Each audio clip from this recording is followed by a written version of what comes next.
I want you to imagine two people on the same payday. Both get paid on Friday morning, both live in the same city, both have decent jobs, both earn enough to survive. But by Sunday night, they are living in two completely different financial realities. The first person gets paid and immediately feels relief. Not peace, just relief. The kind of relief that lasts a few hours before the money starts disappearing. Rent, car payment, 3 subscriptions they forgot they still had, food deliveries.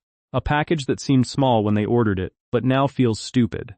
A credit card payment that barely dents the balance. By Monday they are already calculating how careful they need to be for the rest of the month. The second person gets paid and feels almost nothing dramatic at all. No rush, no emotional spike, no financial exhale. The money arrives, a portion is automatically moved to savings, another portion goes to investing, the bills are already planned for, and the rest is enough. Not luxurious, not flashy, just enough. One income is not necessarily bigger than the other. In some cases, the calmer person earns less. That is the part people struggle to understand. Financial stability is not created by how much money enters your life. It is created by how little chaos leaves with it. Most people think instability comes from not earning enough. Sometimes that is true. But a shocking number of people are unstable for a different reason. They have built a life that consumes every dollar available to it. The moment money enters, it already has 10 places to go. That is why minimalist money rules matter. Minimalism is not about owning nothing. It is about needing less to remain okay, and the less you need to remain okay, the harder life becomes to financially destabilize you. That is the whole game, because staying financially stable is not really about becoming rich.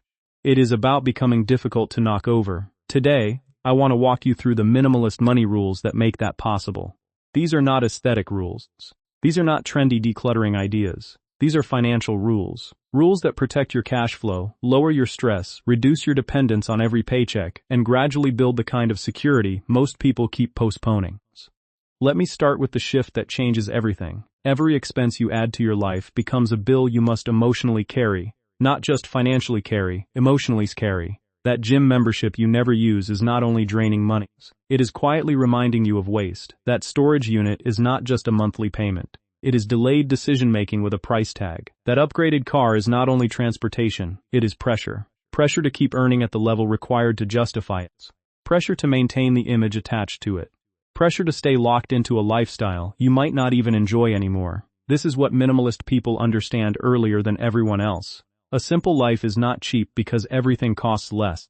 It is stable because fewer things are demanding money every month. And once you understand that, the rules become obvious. Rule 1. Protect your monthly baseline. Most people focus on the cost of purchases. Minimalist thinkers focus on the cost of maintaining a life. Your monthly baseline is the amount of money required for your life to keep functioning without panic. Housing, utilities, food, transport, insurance, debt payments, basic obligations.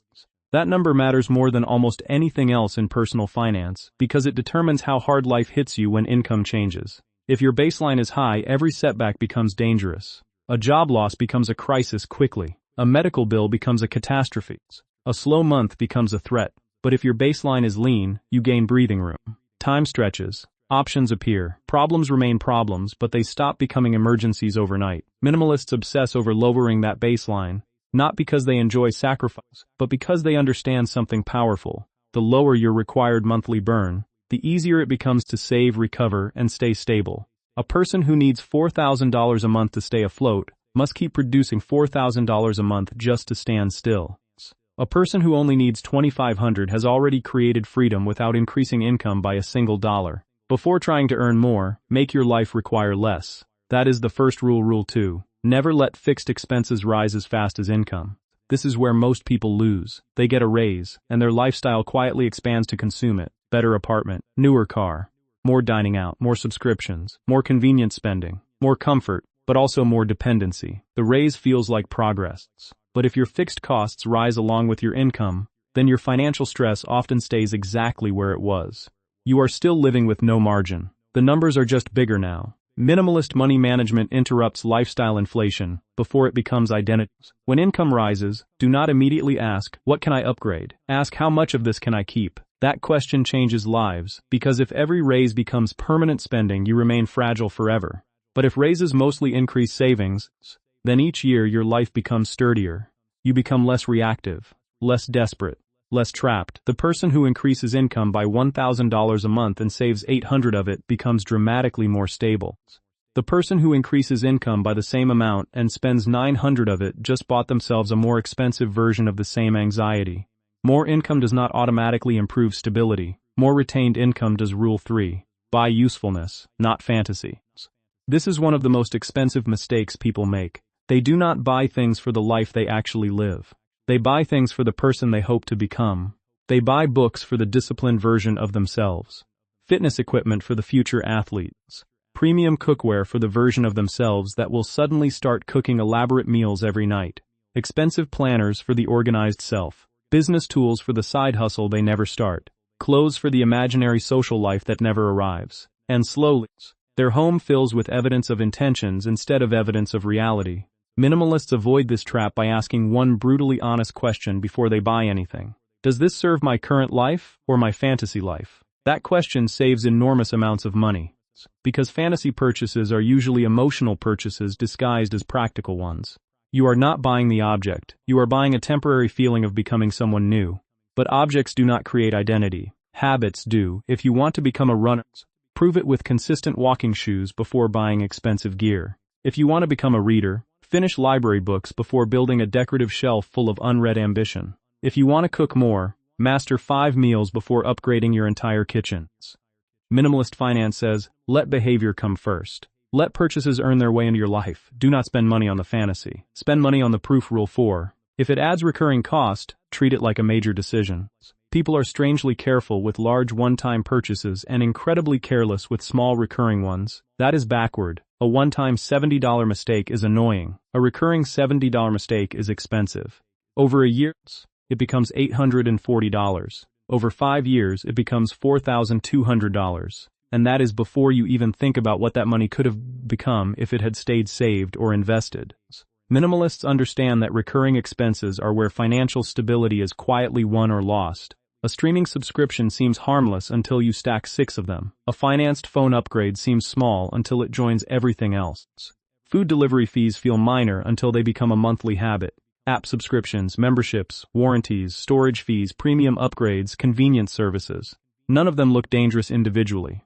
Together, they create a life that leaks money constantly. So here is the rule: if something will charge you every month, every year, or every renewal cycle, do not evaluate it casually. Evaluate it like a commitment, because it is one. The question is never just, can I afford this right now? The real question is, do I want this bill to become part of my life? Those are 2 very different questions. Minimalists answer the second one. Rule 5. Create space between desire and purchase. Financial instability is often not the result of one disastrous decision.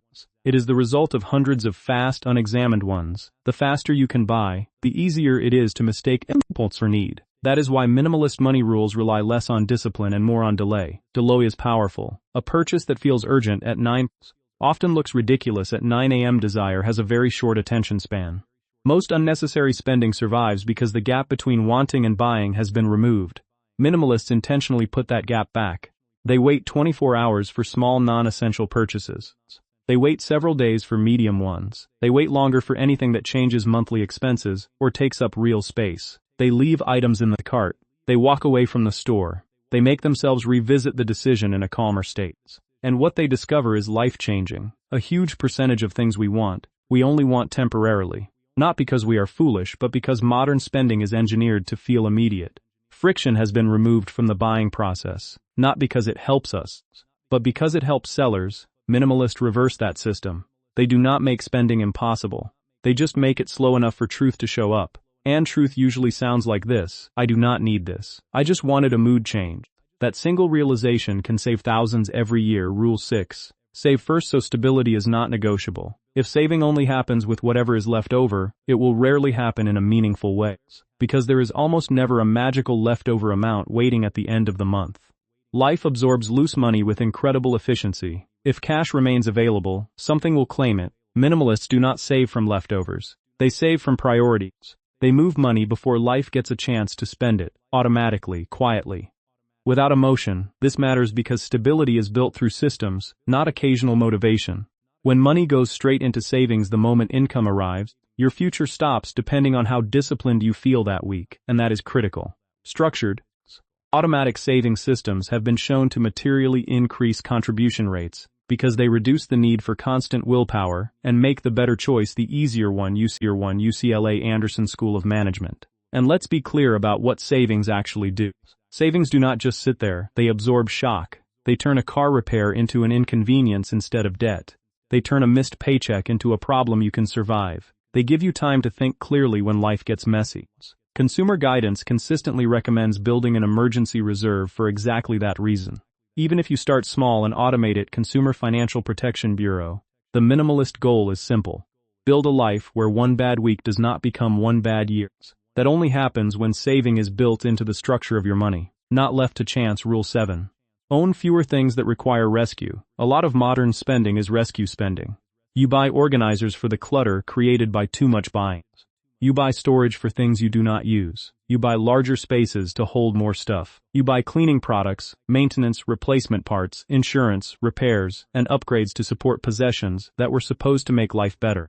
This is the trap nobody talks about enough. Many purchases do not arrive alone. They arrive with follow-up costs. That expensive coffee machine leads to filters, pods, repairs, and counter space. The cheap furniture gets replaced faster. The bargain clothing wears out sooner.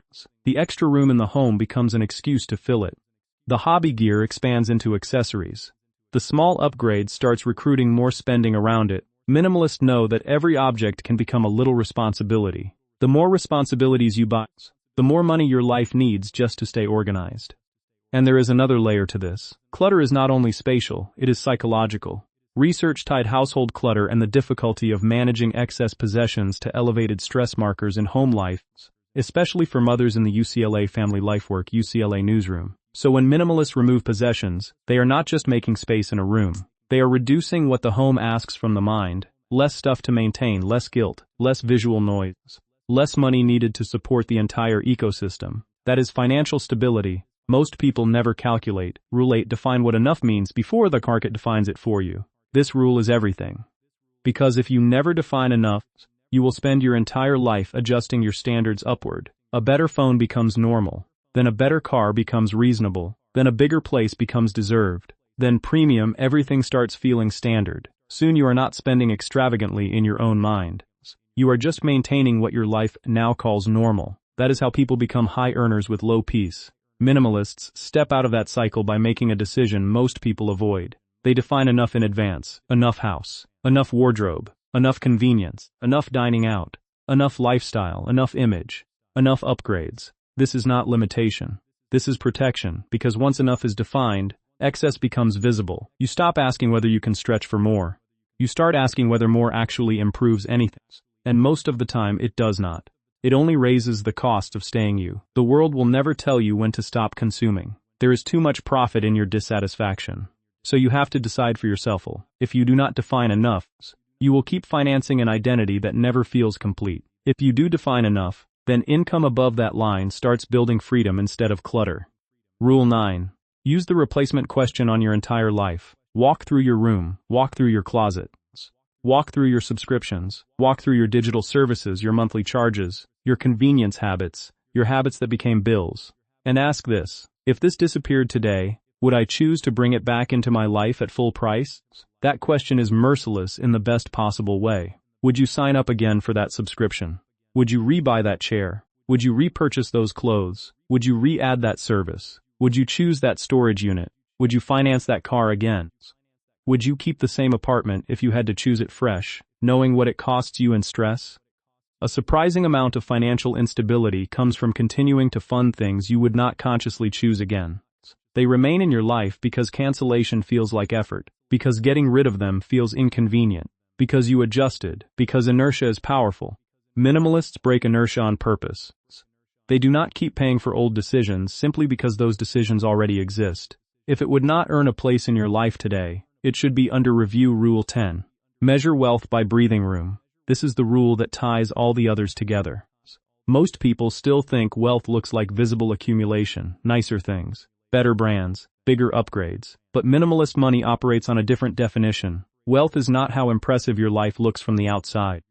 Wealth is how long you can function well if income stops, stress rises, or life changes unexpectedly. Wealth is breathing room. Can you handle a setback without panic? Can you leave a bad job without immediate collapse? Can you go through a difficult season without financing survival on a credit card? Can you think clearly in a crisis because money is not screaming at you? That is wealth. And it usually comes from what you did not buy. The smaller your obligations, the larger your flexibility. The larger your flexibility, the calmer your decisions. The calmer your decisions, the more stable your life becomes. Minimalists are not chasing emptiness, they are chasing optionality. They want a life where money is a tool, not a threat. Where one expense does not shake the whole system. Where they do not need to earn at maximum intensity forever, just to support purchases they made half-consciously. That is not deprivation, that is power. Now let me make this practical. Start by finding your true monthly baseline. Not your ideal budget. Not your optimistic version, your real baseline, the amount required to keep life functioning. Write it down. Then review every recurring charge in your life and ask whether it genuinely protects, supports, or improves your daily reality. If not, put it under review. Then choose one category where fantasy spending shows up in your life. Clothes, tech, fitness, kitchen gear, productivity tools, whatever it is. For the next month, buy nothing in that category unless it solves a real current problem. Then automate one transfer into savings the same day income arrives, even if the number feels modest. The size matters less than the structure. Build the habit first. Increase it later. Then define enough in one area of life that usually expands. Housing, cars, dining out, gadgets. Decide where enough is and refuse to let comparison move that line casually. Do this consistently, and something subtle but profound begins to happen. You stop feeling like money disappears mysteriously. You start seeing exactly where instability comes from. Not from some abstract lack, not from bad luck alone, but from a life that slowly became too expensive to carry. And then, just as importantly, you realize stability can be rebuilt the same way it was lost, gradually, quickly. Decision by decision, bill by bill, purchase by purchase, expectation by expectation. This is why minimalist money rules work so well. They do not require perfect investing knowledge. They do not require huge income jumps overnight.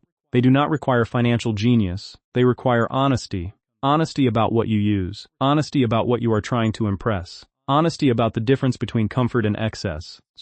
Honesty about how much of your spending is really about identity, boredom, stress, or temporary relief. And that honesty is incredibly profitable, because the more honest you become, the less money your life needs to feel stable. There is also something deeper happening beneath all of this. A lot of people spend as if the next purchase will finally make their life feel assembled, more complete, more adult, more successful, more in control. But research on materialism and well-being points in the opposite direction. Materialistic focus is consistently associated with lower satisfaction and more emotional costs, while spending less intelligently and reducing debt can support greater well-being. Journal of Consumer Psychology, via drsonja.net. In other words, many people are not spending their way toward security, they are spending their way away from it. Minimalist finance reverses that. It says security first, margin first, calm first, enough first, and once those are in place, money starts feeling different. You no longer need every paycheck to save you from the previous months. You no longer mistake consumption for progress. You no longer need to keep upgrading your life to prove that it matters. You become financially stable because your life stops demanding constant rescue. Think back to those two people on payday. One feels relief because money arrived just in time to hold everything together again. The other feels calm because everything was already designed to stay together. That is the difference. Not luck, not talent, not always income. Designs. The first life looks normal in our culture, but it is fragile. The second may look simpler, but it is stronger, and in the long run, strength beats appearance every single time. So if you want real financial stability, stop asking how to look richer. Ask how to need less. Because the moment your life needs less to remain peaceful, your money finally gets a chance